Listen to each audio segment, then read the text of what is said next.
Vamos a tratar de analizar qué está pasando con el tiempo, qué está pasando con las lluvias, qué sucede con el medio ambiente en el país, teniendo en cuenta que pues estamos viendo efectos devastadores. Y para ello, para tratar de entender esto, saludo con gusto y le doy la bienvenida a la meteoróloga operativa Marta Llanos. ¿Cómo estás, Marta? Bienvenida, buenas tardes. Hola, ¿qué tal? Muchas gracias, Gabriel, y a todo tu auditorio, pues esta oportunidad de conversar un poco de las lluvias y en general pues de la crisis ambiental que vivimos no solo en México, ¿no? Sí, justamente queremos empezar con eso, Marta. Y bueno, muchas veces las autoridades, no muchas veces, las autoridades de pronto tratan de calificar todo como atípico y todo lo clasifican como atípico cuando a veces hay detrás malas decisiones, mala planeación, inclusive hasta corrupción. Pero ¿cómo se explica esto que está pasando en las últimas semanas, sobre todo en el Estado de México, en Ecatepec y ahora en Tula, en el Estado de Hidalgo? Marta.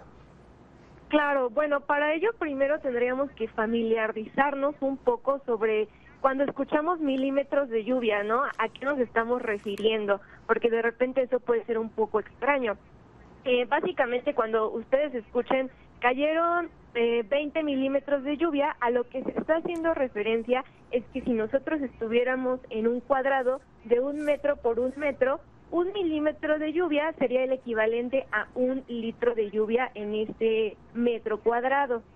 ¿Vale? Entonces, si eso lo vemos, pues los metros cuadrados que hay en diferentes ciudades, pues ya así más o menos es que nosotros vamos estudiando qué cantidad de lluvia está cayendo en cada ciudad.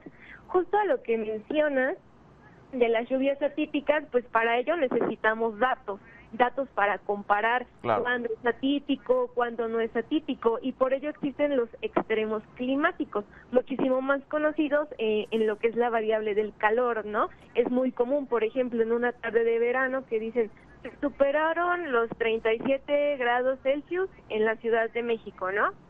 Bueno, no en la Ciudad de México, pero es un ejemplo. Entonces, cuando nos referimos a eso, es que históricamente no se había presentado este dato, por eso es un extremo, se sale del promedio. Lo podemos entender un poco con la temperatura corporal, ¿no? Sabemos que lo típico es que tengamos 36 grados, 36,5, pero ¿qué pasa cuando tenemos 37? Ahí ya hay que poner un poco de ojo, ¿no? Entonces, exactamente, lo mismo sucede con las variables meteorológicas. Entonces, para ello, pues necesitamos factores o datos de comparación en cuanto a lluvias. Y bueno, oye, de lo que... hablando... Sí, dime. Justamente, ¿cómo se está midiendo actualmente? Porque uno podría pensar que las autoridades toman decisiones, o digamos, por ejemplo, esto de Tula, hablar de una descompresión de una presa o basándose en datos que son comprobables, pues a eso me refiero. Bueno, claro, eso es lo que uno esperaría, ¿no? Pero si nos vamos a los datos registrados, al menos los oficiales, bueno, se habla que durante el martes en Ecatepec, las autoridades están comentando justamente 24 milímetros, el reporte nos dice 10.4 y mientras tanto en Tula el martes son 18 milímetros. Realmente esta precipitación es una medición muy pequeña, es lo que vendría siendo un chubasco repentino en cualquier ciudad, ¿no?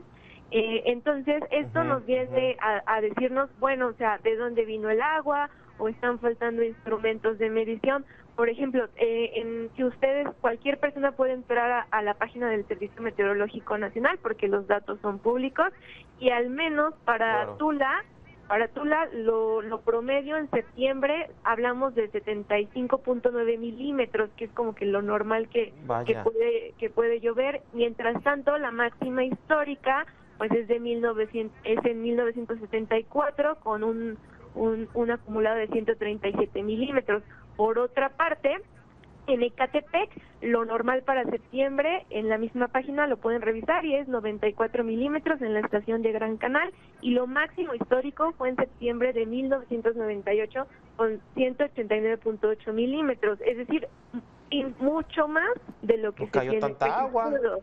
Así es, entonces esto nos habla de que o hay una submedición o las inundaciones pueden ser a consecuencia de otras situaciones.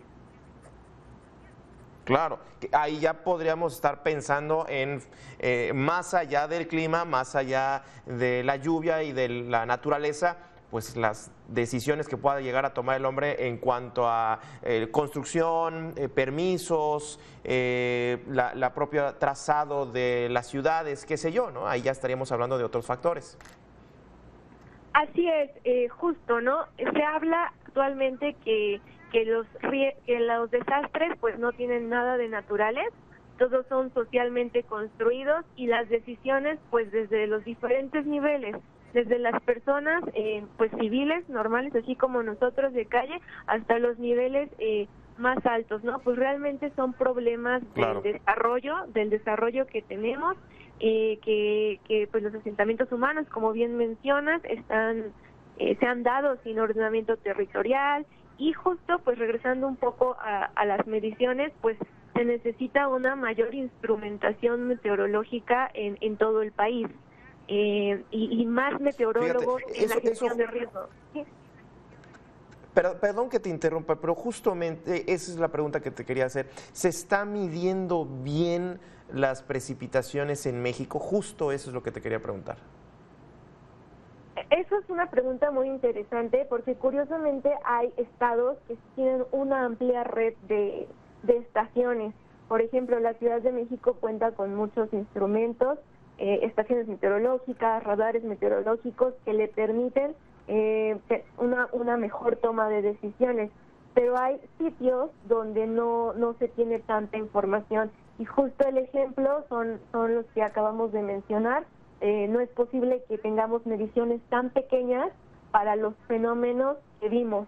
No es posible que una lluvia de 24 milímetros o de 18 milímetros cause las inundaciones. Definitivamente, pues eso es una medición que está subestimada, lo que nos habla de que necesitamos una mayores esfuerzos en poder medir la lluvia y sobre todo en vistas a que por todos lados nos dicen que con el cambio climático pues los eventos extremos se van a volver más rutinarios, ¿no? O sea, si estamos viviendo esto actualmente, ¿qué nos podría suceder en una década, en 2 décadas, cuando ya empecemos a vivir escenarios de cambio climático? ¿Sí? Sí, sí, totalmente, y que esto se puede estar presentando inclusive pues el próximo año o pasado mañana en la misma zona. Pues Marta, muchísimas gracias, me parece que ha sido muy clara esta explicación y yo creo que no hay que dejar pasar esto que bien dices, estas mediciones que pues a veces se toman como muy a la ligera y se dicen y se hablan 20, 30 milímetros y creo que ahí hay algo que está pasando y se tiene que revisar. Muchísimas gracias, Marta Llanos. Muchas gracias a ti, Gabriel, y a ti, a todo tu auditorio. Pues también les recuerdo que es muy importante armar su plan familiar de protección civil. En Internet hay muchos recursos y, claro, la mejor manera de apoyar a disminuir un poco nuestra vulnerabilidad es siempre tenerlo en cuenta con nuestra familia. Bueno, Marta, pues muchísimas gracias, que por cierto además te leo con interés en Meteorred, ahí también te vamos a estar leyendo y pendientes, bien dices sobre este plan de protección civil. Muchísimas gracias a Marta Llanos, meteoróloga operativa.